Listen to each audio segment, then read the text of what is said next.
ہمیں دکھ بھی ہے اور افسوس بھی ہے اس بات کا نہیں کہ اس ملک کے لیڈرز اپوزیشن قومی اسمبلی اور لیڈرز اپوزیشن سینٹ کو اپنے ملک کے اندر سفر کرنے سے روکا گیا. یہ حکمرانوں کا ذوق متصل ملک میں رہتا ہے اور یہ حکومت بھی مختلف نہیں ہے.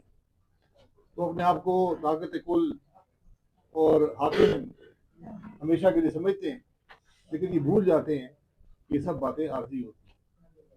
اس بات کا ہمیں کوئی دکھ نہیں ہے کہ روکا گیا، کیا ہوا وہاں پر. مسئلہ یہ ہے کہ ہم ایک نیک مقصد کے لیے جا رہے تھے، کیونکہ ہمیں ایک بڑی خرابی نظر آ رہی. پچھلے 4 ہفتے سے پورا آزاد کشمیر بند ہے، اس میں کوئی دو رائے نہیں ہے. میڈیا پہ آئے یا نہ آئے، یہ ایک حقیقت ہے. اور نہ صرف بند ہے، ہم نے وہاں پر عشاء خورد و نوش کا جانا بھی بند کر دیا. یہ بہت بڑی بدنصیبی ہے کہ ہمیں ان باتوں کی پرواہ نہیں ہے کہ وہاں کے لوگ کیا سوچ رہے ہیں.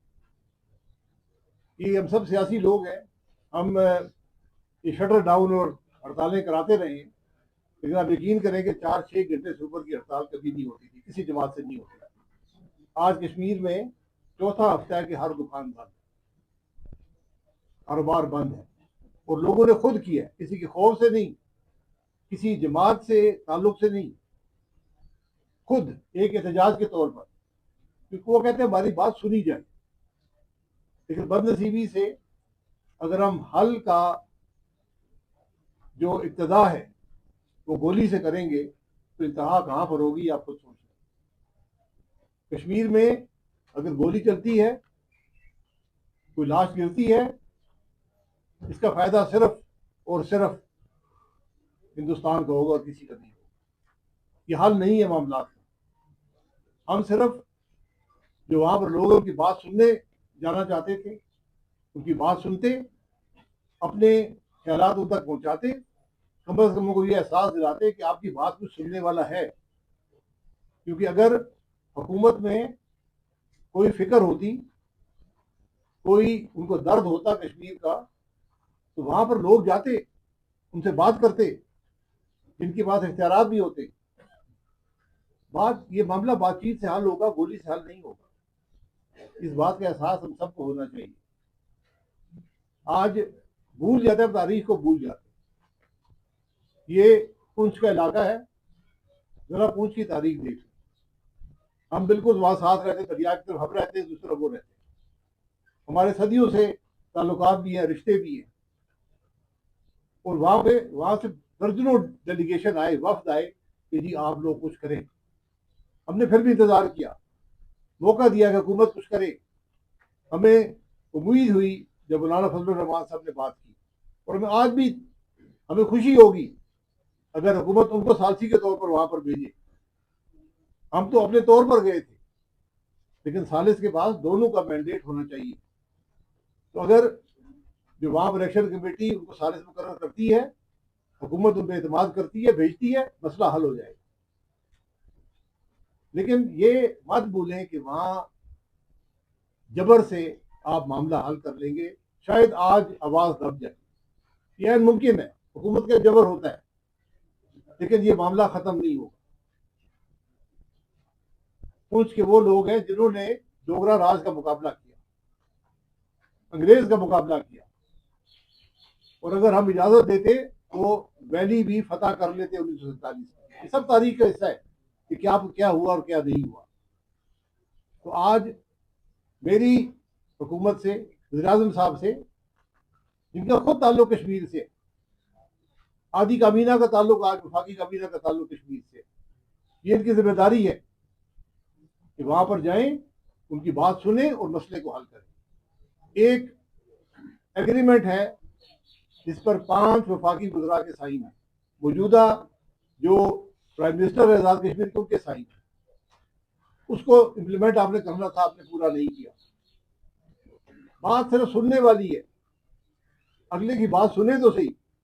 ہم پہلے گولی چلاتے ہیں، پھر اتنی ریجنٹ بنا دیتے ہیں، پھر معاملے کا حل ڈھونڈتے ہیں. تو آج صرف حل مذاکرات میں ہے، ان کی بات سننے میں ہے، اور معاملہ حل ہو جائے گا. جتنے ہم پاکستانی ہیں وہ شاید ہم سے بہتر پاکستانی ہوں.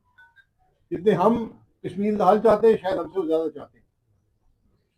تو آج صرف یہ مقصد تھا، اور ہمیں امید ہے کہ آپ ابھی بھی حکومت ہوش کے ناخن لے گی، اس معاملے کو حل کرنے کی کوشش کرے گی. اگر ہمارا دعویٰ ہے کہ ہم نے ایران اور امریکہ کا مسئلہ حل کیا ہے، تو یہ اپنے گھر کے مسئلے ہم حل نہیں کر سکتے؟ کیا یہ اتنے پیچیدہ ہے؟ یہی بات لے کر ہم گئے تھے، یہی ہمارا پیغام ہے. آپ حل کرنے میں بڑی خوشی ہوگی. حل نہیں کر سکتے، سڑکیں آپ روک سکتے ہیں، بالکل روک سکتے ہیں، اس سے فائدہ نہیں ہوگا، نقصان ہوگا. تو اس معاملے کو حل کرنے کی ضرورت ہے. بسم اللہ الرحمن الرحیم. سب سے پہلے تو میں قائد حزب اختلاف قومی اسمبلی جناب محمود خان اچکزئی صاحب کی، قائد حزب اختلاف سینٹ اور پاکستان جناب علامہ راجہ ناصر صاحب کی، سابق وزیر اعظم شاہد حقان عباسی صاحب، مصطفیٰ نواز کھوکھر صاحب اور راجہ سلمان اکرم صاحب، آپ کا شکریہ ادا کرتی ہوں. یہ وہ ہمارے بزرگ ہیں، سیاستدان ہیں، اور ہمارے اس وقت پاکستان کا فیس ہے، جو کہ پاکستان کے اندر آئین اور قانون کی جدوجہد کر رہے ہیں. اور یہاں جو صورتحال ہم پچھلے کئی سالوں سے دیکھ رہے ہیں، آزاد کشمیر کے اندر پچھلے 5 سال میں ایک حکومت بنی تھی جو کہ 5 سال کے لیے منتخب کی جاتی ہے. اس حکومت کو 5 سال کے لیے منتخب کرنے کے بعد 4 وزرائے اعظم تبدیل کیے گئے آزاد کشمیر کے اندر، اور وہ کس طریقے سے حکومتیں تبدیل کی گئی، بار بار گرائی گئی، بار بار بنائی گئی، بار بار گرائی گئی، بار بار بنائی گئی. اب وہ یہی بندر بانٹ کرتے رہے. اور آزاد کشمیر کے لوگوں کے جو بنیادی مسائل تھے کہ ان کا مسئلہ سڑک کا ہے، ان کا مسئلہ پانی کا ہے، ان کا مسئلہ جو وہاں کی بیسک ضروریات ہیں، ان کے ہاسپٹلس کے اندر MRIs نہیں ہیں، ایکس رے مشینز نہیں ہیں، ان کی یہ ڈیمانڈس.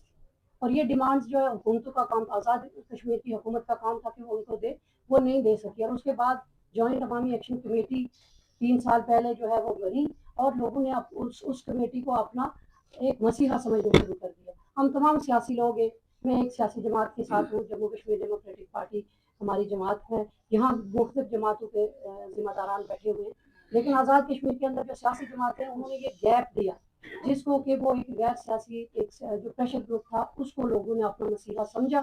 اور آج اتنی بڑی تعداد کے اندر وہ تمام سیاسی جماعتوں سے ہٹ کے وہ لوگ وہاں پہ بیٹھے ہوئے ہیں، اور پچھلے 4 ہفتے سے لوگ وہاں پہ بیٹھے ہوئے ہیں. اور وہ اس بنیادی ڈیمانڈس کے بعد ان کے جو ہے وہاں پہ لاشیں گرا دی گئی، بجائے اس کے کہ ان کے ساتھ بات چیت کر کے اس مسئلے کو پہلے سے آپ نے اگریمنٹ کیا ہوا ہے آزاد کشمیر کی حکومت نے اور پھر وفاقی وزراء نے، جیسے کہ بتایا سابق وزیر اعظم صاحب نے کہ انہوں نے وہاں پہ سائن کیے ہوئے 4 وزراء کے، وفاقی وزراء کے سائن ہیں کہ ہم آپ کے یہ بنیادی مطالبات جو ہے تسلیم بھی کرتے ہیں اور اس کا حل بھی کرتے ہیں. مگر انہوں نے حل کرنے کے بجائے ان کے اوپر گولیاں چلوانا مناسب سمجھا. یہ کون سا ایجنڈا ہے؟ یہ کون سا پاکستان کو مضبوط کرنے والا ایجنڈا ہے؟ جو لوگ یہ الزام لگاتے ہیں کہ وہ پاکستان مخالف ہیں، کیا آج کا یہ وقت جو جا رہا تھا یہ وہاں پاکستان سے کشمیر کو الگ کرنے کے لیے جا رہا تھا؟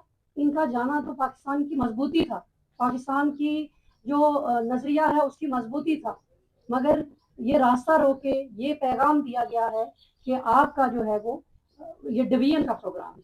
تو میں یہ سمجھتی ہوں کہ یہ بالکل کسی صورت قطعی طور کے اوپر قابل قبول نہیں ہے. ہم پاکستان کے جو قائد اعظم کا محمد علی جناح کا پاکستان ہے، وہ ہم قائد اعظم محمد علی جناح کے پاکستان کے ماننے والے ہیں.